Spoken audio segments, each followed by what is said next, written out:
Olá, hoje a gente vai conversar sobre um lugar de extremos, sabe? Um lugar que é, ao mesmo tempo, um paraíso de beleza e o palco de uma dor indescritível.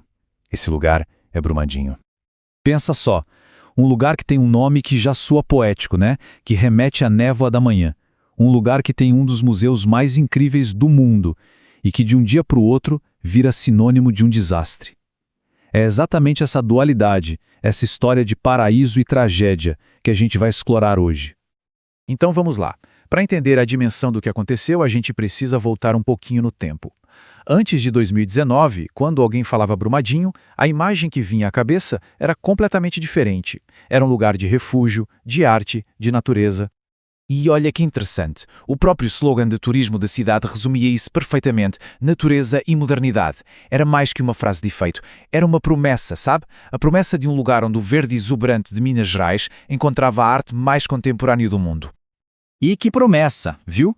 Brumadinho entregava tudo. Tinha ecoturismo, com trilhas incríveis no Parque Estadual da Serra do Rola Moça, tinha aventura com a galera do voo livre colorindo o céu da Serra da Moeda, tinha cultura e história com o Quilombo do Sapé e, claro, gastronomia com a famosa Rota da Cachaça. Mas tinha a joia da coroa. Estamos falando do Inhotim. E olha, chamar de museu quase não faz justiça. É uma experiência. É simplesmente o maior centro de arte a céu aberto do mundo. Imagina só, 140 hectares, com mais de 200 obras de arte gigantescas espalhadas por um jardim botânico deslumbrante. Foi o Inhotim que colocou o Brumadinho no mapa mundial da cultura, sem dúvida nenhuma. Só que toda essa imagem de cartão postal, essa narrativa de beleza, estava com os dias contados. E foi uma única data que mudou tudo, para sempre. O que exatamente aconteceu em 25 de janeiro de 2019? Agora a gente entra na parte mais difícil dessa história. Vamos detalhar o que aconteceu naquele dia, o dia em que a Terra literalmente cedeu. A velocidade com que tudo aconteceu é assustadora. Ao meio-dia e 28, a barragem se rompe. Só 2 minutos depois, 2 minutos, a lama já tinha engolido a área administrativa e o refeitório, bem na hora do almoço. Menos de uma hora depois, uma ponte ferroviária já não existia mais. E às 13h50 da tarde, aquela onda de rejeitos tóxicos chegava no rio Paraopeba. E para a gente ter uma dimensão do que estamos falando, foram 12 milhões de metros cúbicos de lama. 12 milhões! É um volume tão absurdo que é difícil até de imaginar. É o suficiente para encher quase 5.000 piscinas olímpicas, uma força da natureza, só que criada pelo homem, que destruiu tudo o que via pela frente. Pois é, o rompimento da barragem foi só o começo. O que veio depois foi uma cascata de consequências devastadoras. E é sobre esse custo humano, ambiental e financeiro que a gente vai falar agora. De tudo, a perda humana é, sem dúvida, a mais dolorosa. 270 vidas foram perdidas. E o mais trágico é que a maioria era de funcionários da própria Vale, gente que estava ali trabalhando, muitos na sua hora de almoço. É uma ferida que não fecha, que marcou famílias e toda uma comunidade para sempre. Logo depois da tragédia, o presidente da Vale chegou a dizer que o risco ambiental seria muito menor que o de Mariana. Mas a realidade foi bem diferente. A lama tóxica simplesmente varreu do mapa trechos da Mata Atlântica e contaminou pesadamente o rio Paraopeba com metais pesados, afetando uma fonte de água crucial para toda a região. O baque financeiro também foi gigantesco e imediato.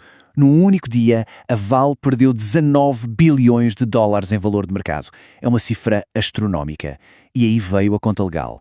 Multa do IBAMA, bilhões em ativos congelados pela Justiça e, no final, um acordo de reparação que chegou a 7 bilhões de dólares. Mas isso é muito importante. A história de Brumadinho não é só sobre a tragédia. No meio de toda essa dor e destruição, nasceu uma força de resiliência impressionante. Vamos ver agora como a comunidade começou a se reerguer e a lutar por justiça. E a resposta veio da própria comunidade, com um nome muito simbólico: Abrace Brumadinho. Foi uma campanha linda e poderosa. A ideia não era apagar a memória, mas sim curar as feridas. E como fazer isso? Usando a principal força que a cidade sempre teve: o turismo, para levantar a economia e, principalmente, o moral das pessoas. E não é que deu certo. O chamado foi atendido. Os números mostram bem isso. A maior parte do apoio, claro, veio de perto dos próprios mineiros, que representaram mais da metade dos visitantes. Mas muita gente de São Paulo e do Rio de Janeiro também fez questão de ir, de mostrar solidariedade e ajudar a cidade a se reerguer. Enquanto a cidade tentava se recuperar economicamente, outra batalha, talvez a mais longa, começava nos tribunais, a luta por responsabilização. E essa luta teve passos importantes. Primeiro, as prisões de funcionários da Vale e da empresa alemã que atestou a segurança da barragem. Depois, as acusações formais, muito sérias, de homicídio doloso e crimes ambientais. E, por fim, aquele acordo bilionário de reparação que a gente já mencionou. Para fechar, queria deixar uma reflexão que vem de lá mesmo. Se há história nossa, a memória nos pertence. Essa frase, ela diz tudo. Ela resume o grande desafio de Brumadinho. Como é que uma comunidade segue em frente, assumindo o seu passado por completo, a beleza e a dor. Porque entender e ser dono da própria memória, por mais difícil que seja, é o que permite um dia reescrever o futuro.